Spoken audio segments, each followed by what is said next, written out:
type 1 diabetes mellitus in children? Let's start with a little bit of history. So early healers noticed that ants and flies were attracted to the urine of people who had this mysterious disease and they lost excessive weight and who drank excessive amounts of water. At that time, it was an ancient mystery. However, what was poorly understood at that time is now known to be as a result of diabetes mellitus. Now, diabetes mellitus is a group of chronic metabolic disorders, and what they have in common is hyperglycemia, or what is known as high blood glucose. This condition affects children as well as adults. The commonest type of diabetes that we have in children is that is known as type 1 diabetes.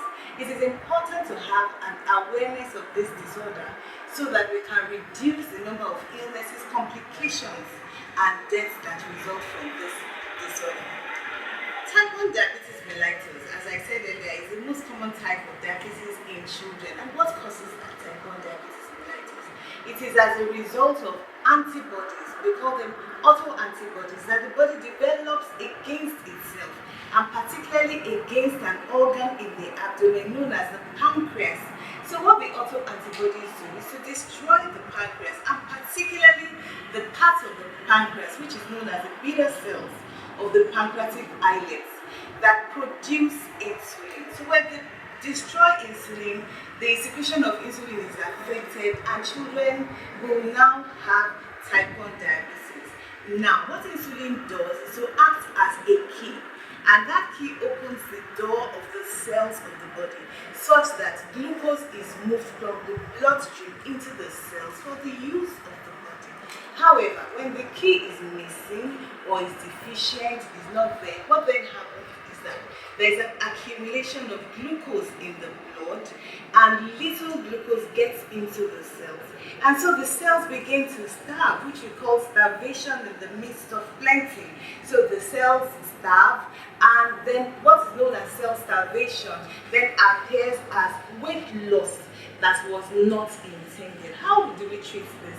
So there's a need for lifelong replacement with insulin, because as we now know, the insulin that the body produces has been destroyed. So generally, a combination of giving the insulin, diet, modifying the diet, and doing some form of exercise every day. This combination is used in the management of diabetes and has been used successfully for over 100 years.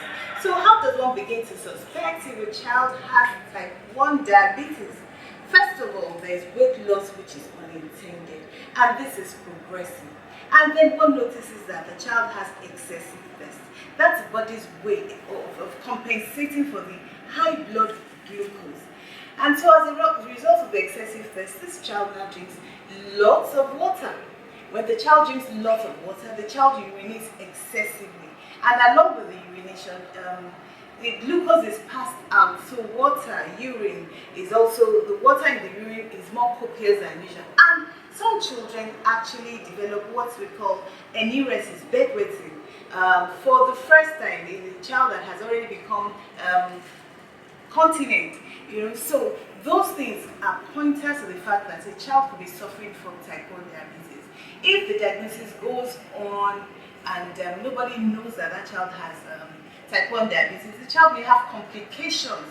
And one such complication is what we call diabetic ketoacidosis, in which the child presents with an altered case of consciousness. We call it altered sensorium, and that is because there is high acid buildup in the body, because the body is trying to compensate and make fuels, energy from other sources other than glucose. And as a result of production of energy, there is a byproduct of acids, which is highly toxic to the body and which can present as that altered sensorium.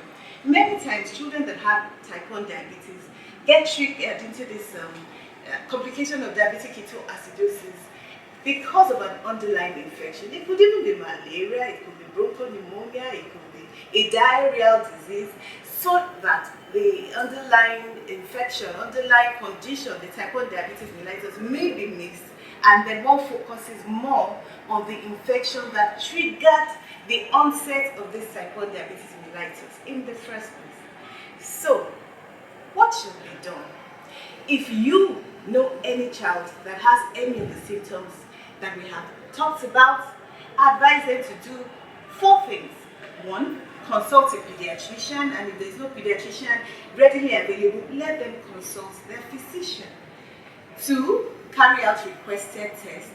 3, comply, of course, with medication and share their knowledge of diabetes mellitus.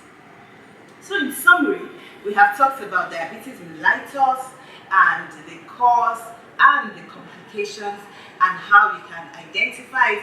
And by now, you do know that type 1 diabetes mellitus is not a death sentence.